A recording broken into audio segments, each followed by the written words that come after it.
Welcome back, everyone, to another episode of College Hockey Talk. On today's podcast, I'm joined by Minnesota Duluth women's hockey player Mary Kate O'Brien. She'll be heading into her freshman year with Minnesota Duluth. Welcome to the podcast, MK, and how's everything going? Hi, yeah, I'm doing great. Thank you for having me.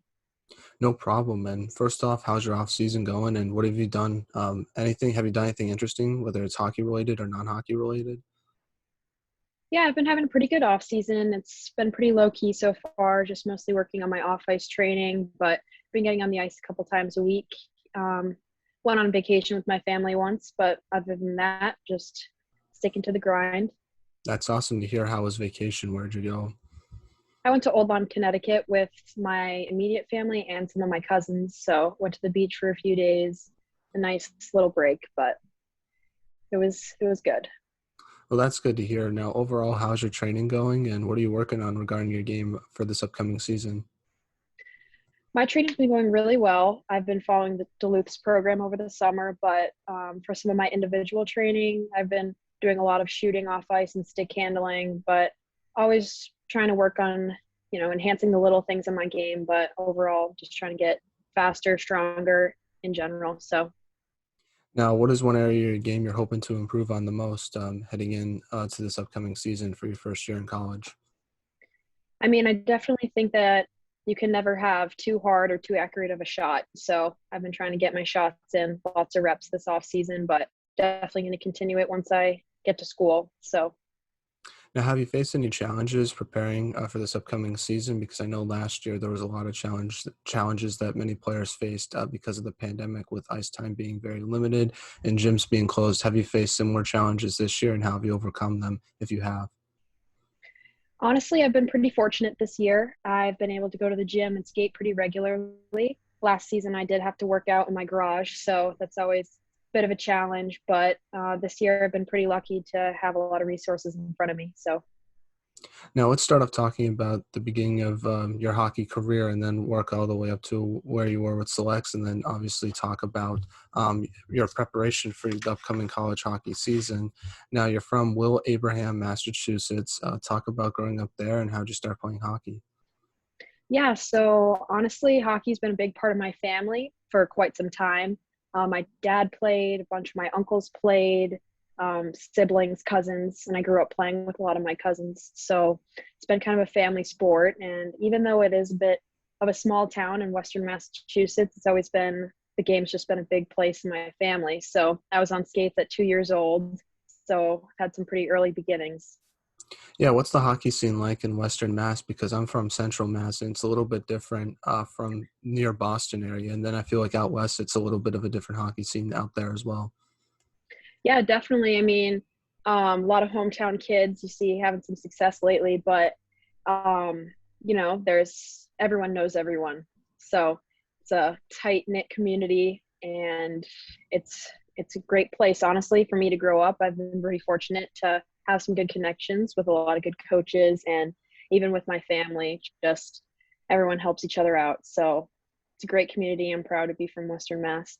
Yeah, it seems like it's grown, especially with UMass winning the national championship and players like John Leonard who are having a lot of success in the NHL. How cool is it for yourself to see the hockey scene grow where you're from? Yeah, it's really exciting to see that kind of success because it just brings a little bit more attention to Western Mass because a lot of people think Massachusetts is Boston. And while I don't really blame them, there's still a lot of other great players coming out of different areas in Mass. So it's great to see it growing. Now, who was your favorite player growing up? Was it someone in the NHL or was it a female player in the national team? So I had a favorite player on the Bruins, Patrice Bergeron, but also growing up, I was a huge Casey Bellamy fan. Even though I'm a forward and she's a D, she grew up in Westfield, Massachusetts, so not too far from myself. So I was a big Bellamy fan. And have you had the chance to meet her before? Because I know she went to UNH for her college hockey career. I haven't met her in person, but I have been on Zoom calls with her and just been watching her for quite some time. So That's awesome. That's awesome. Well, before Minnesota Duluth, you played for Selex Academy. How'd you get the opportunity to be a part of that team? yeah, so when Selex first became a program, they recruited me early on, and I decided to go a different route and go the prep school route for a few years. I went to Williston, Northampton, And ultimately, we just crossed paths again later. And I felt it was time for me to make the switch. At first, I didn't decide to go just because I felt I was too young to move that far. But looking back, I mean, could it have been the right decision for me at the time? Sure. But I think everything happens for a reason. So I'm glad I ended up there. Yeah, just talk a little bit about your time with Selex Academy and what you take away from it when you look back on it now. Selex Academy was some of the greatest years of my life. I met some of my lifelong friends, and I'm so grateful to have gone. I think it's really prepared me for the college scene, just school wise, hockey wise, just in general. I think it's really helped me grow as a player and a person. And I've met some great mentors there, but just been able to train next to some of, the best. It's been a great opportunity. Yeah, what type of leadership did you want to bring to the team throughout your time with Selex? Were you more of a vocal leader or lead by example type of player? I'd say a mix of both for sure. I like to show my intensity and dedication through my work ethic because sometimes actions speak louder than words. But I also do try to use my voice to kind of encourage people and lift the team up and make sure everyone knows that you support them. So And you were saying earlier how Selex really helped prepare you for college hockey with Duluth. What specifically did Selex do to help prepare you for college hockey? Even now, have you noticed some of that preparation heading into your first year? yes, definitely. So Selects really prides on just attentiveness to detail. And I think with the rigorous schedules and just really, really good off ice and on ice training, I think it's really helped going into college just prepare me because they've taught me that they're never going to throw anything at you that you can't handle, but they will push your limits. So knowing that I can achieve some of those things, it's good to know that I'm prepared for whatever college has to throw at me too. And like you mentioned before, you also played for Williston, Northampton School. Just talk a little bit about your time there and what did you take away from that experience, even though it was before Selects? Yeah, so Williston was a prep school close to my house, so it was definitely a nice transition for me to start playing at a higher level against girls that were my age and older and living away from home at the same time. So I think my time at Williston really helped prepare me to move on to selects and eventually to college as well. Pushed me in the classroom, pushed me on the ice, met some very good friends, and had some great coaches, which ultimately created some great relationships off the ice too. So I'm very grateful for Williston. Now, take me back to your recruitment process. What was that like for yourself, and what made you want to go to UMD versus other schools you might have looked at?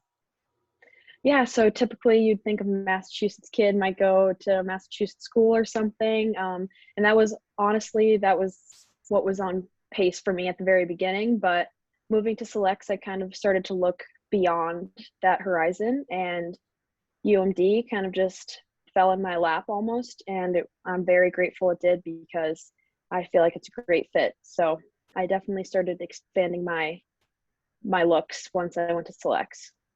Yeah, one thing about playing for Selects is you get to play with a lot of amazing players, some of whom who are committed to D1 schools. So what do you think will be the biggest adjustment you have to make to college hockey once you start getting settled with the team? Yeah, definitely. I mean, the game doesn't change. You just put on a different jersey at the end of the day. But I'd say playing against girls that are just as intense, competitive, but maybe bigger, the game's just going to be a different speed too. But I'm very excited to be able to adjust to new systems, new coaching style, but very excited in general. Now, one of your teammates you got to play with Selects was Haley Wynn. What was it like being her teammate both on and off the ice, especially since she's one of the top freshmen heading into college hockey this year with Clarkson? Yeah, Haley's actually one of my best friends. We did all of our training together. So being able to play with her and being able to train with her, it's really pushed me and helped me develop. And I've created some of the best habits from, being able to watch and train with her. So she's definitely, and she's just an amazing person. So one of my best friends. So she's definitely changed my life for the better. Now, for college hockey fans that have never seen you play before, just describe your game to them and what do you hope to bring to Duluth for next year? Yeah, I'd say my game's very high energy. I like to be as much in the offense as anyone, but also be as much in the defense as anyone. I think I play a great 200-foot game. But I'm definitely a spark plug out there, so definitely like to keep things exciting. Now you're going to play in the WCHA for this upcoming season. How excited are you to be a part of that conference, and which player or team are you looking forward to play the most? Yeah, the WCHA is a great conference. I'm really excited to be a part of it. I haven't played against very many of the girls just from being from Massachusetts, so I'm very excited for that. I wouldn't say I'm too excited about one particular team more than the other for the season. Now, have you been watching any college hockey this year, and what's your thoughts on this past season with Wisconsin winning the national championship? Yeah, I've been following along a lot. I watched pretty much every game in the tournament, the NCAA tournament. And, I think it was pretty close in general between all the teams. So Wisconsin being able to pull it through, I think could have gone anyway, whether it's any of the teams in the Frozen Four. But, it's just excited to be a new year and kind of see where things are going to go. But, you know, with the with the national championship staying in the WCHA, not too mad, but I'm hoping to bring it back to Duluth this year. Yeah, and obviously Duluth made it to the Frozen Four this past year. How excited were you when you saw them make it to that part of the tournament? And what was your thoughts on the team? And how excited are you to be a part of that team? And what do you hope to add to this year's upcoming team?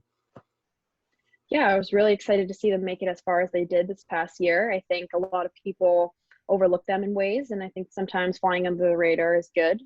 But this upcoming year, I'm hoping that we'll be able to make it even as far and have a good run in a national championship. So hoping to contribute to that success. Now, 3-on-3 overtime was introduced to college hockey this past year. Now, I don't know if you've ever been a part of 3-on-3 overtime with selects, but how do you plan to adapt to the new 3-on-3 overtime for next year? Yeah, definitely. I've played in a couple of 3-on-3 overtimes myself, and it's pretty much a possession game. You're going to have a lot more time and space, but you have to use that wisely. I mean, you want to keep possession, but you also want to get quick plays towards the net. So my way of looking at it is you can't get scored on if you have the puck the whole time, but you want to take care of what you need to take care of and capitalize on opportunities as well. Yeah, I heard you have to be a little more defensively minded in those overtime situations because if you make one little defensive mistake, it can cause an odd man rush for the other team. Is that something you noticed being a part of those overtime situations?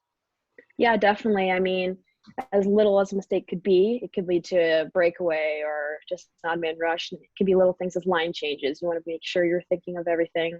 Um, Smart plays for sure. But yeah, definitely. You got to think defensive minded for sure. And when you were talking about possession of the puck is key, how do you try to do line changes while still maintaining possession of the puck in the offensive zone? Because I find that interesting of how teams operate with that rule. Yeah, definitely. I think patience is key. If you notice that you or your line mate's been out there for a while, I think it's just kind of biting your tongue kind of and knowing when it's time to get off. And seeing if your line mate's changing, obviously having patience with the puck and not trying to force anything, wait to get fresh legs out there. So even if it means taking it out of the offensive zone, just kind of swallow your pride, take it back, regroup, Hmm. attack again with fresh legs. Now, what are your goals and expectations for yourself and for your team for this upcoming year with Duluth? Yeah, I mean, high goals and expectations, obviously, to make a run at the national championship. Had a great season last year. Eyes on the new season for sure.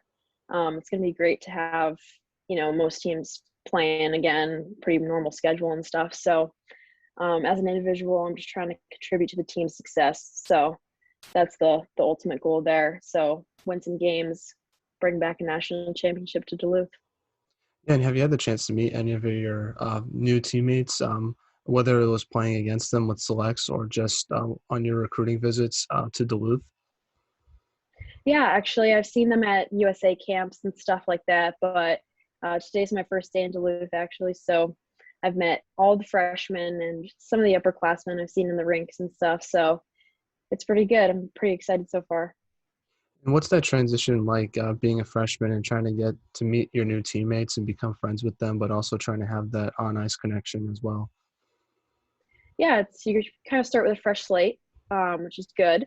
Just kind of got to get comfortable and find your routines and schedules, and then just, you know, settle in with everyone. And in regards to just being a freshman, the other freshmen are going through the same thing. So it's about kind of finding your role and fitting in with team standards, and that will happen pretty quickly, I think. So the girls, the upperclassmen, have been very welcoming. So it's been really good so far.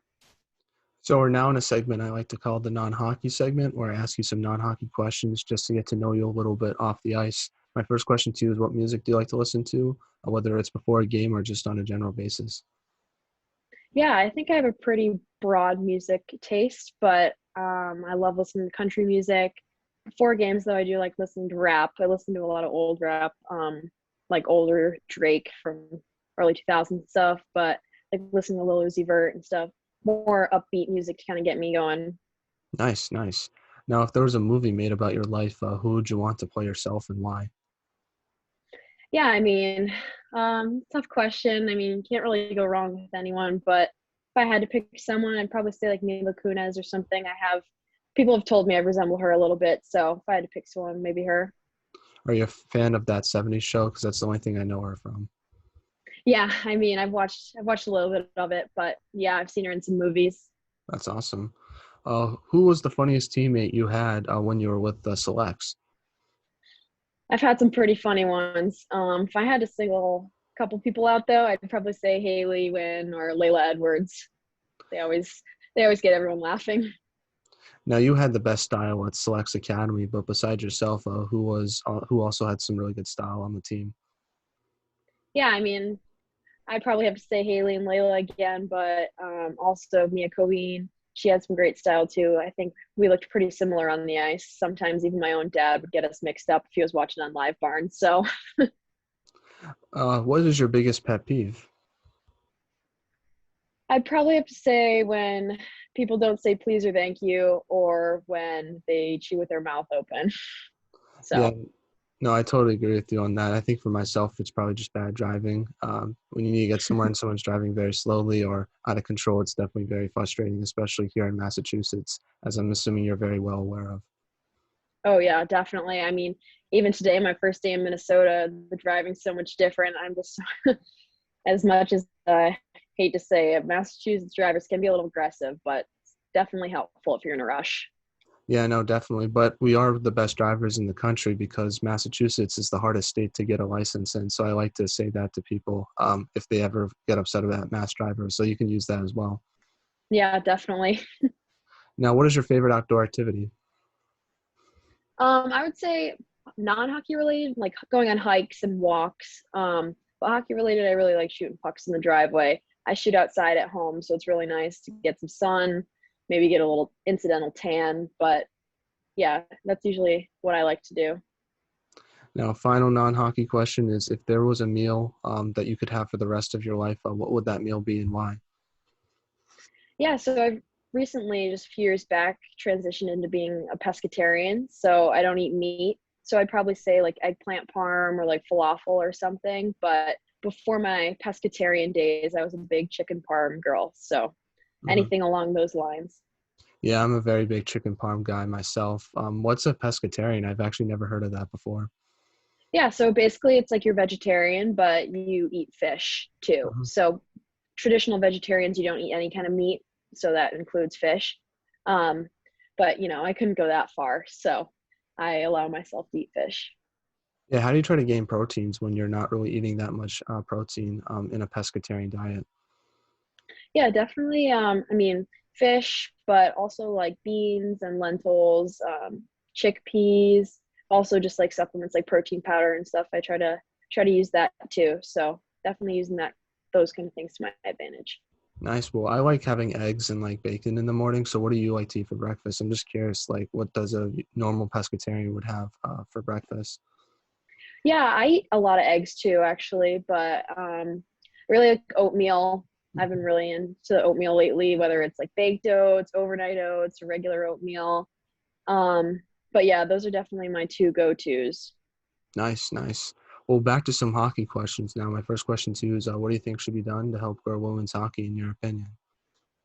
Yeah, I think it's come a long way for sure, but um, definitely just continue to promote.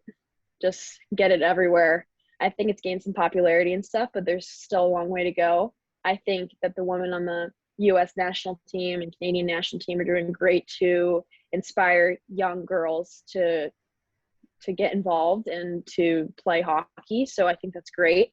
Yeah, so just continuing to have role models and promote the game for sure. Now, what advice would you give a younger player who's trying to pursue a Division I college hockey career like yourself?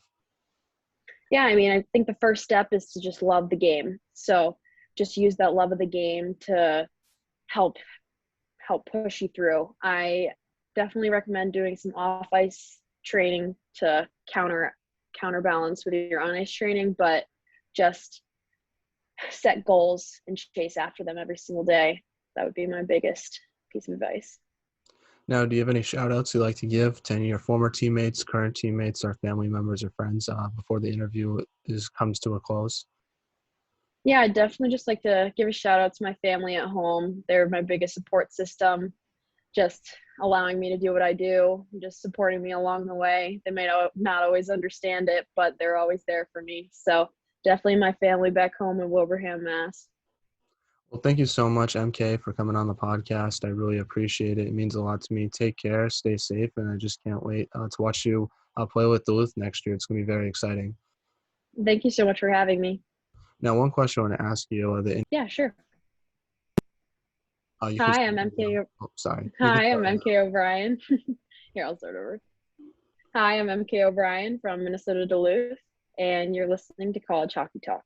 Awesome. Thank you so much for